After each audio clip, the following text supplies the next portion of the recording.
les aliances amb tota la societat civil són absolutament imprescindibles. És a dir, l'organització, l'entitat, el col·lectiu que es pense que per si mateixa va poder fer front al desafió més gran de la humanitat en els darrers 2 segles i probablement al llarg de la història s'està pegant un tiro en el peu. I ahí s'han d'implicar les 5 hèlices, és a dir, el sector públic, el sector privat, mitjans de comunicació, l'acadèmia i la societat civil organitzada. I ahí tots sumem.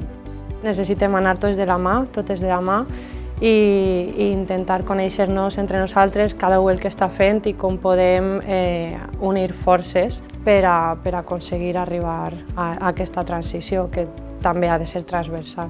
Intentar conectar las iniciativas de unos y otros, intentar crear esa red, ¿no?, entre sindicatos, administraciones, entidades de economia social.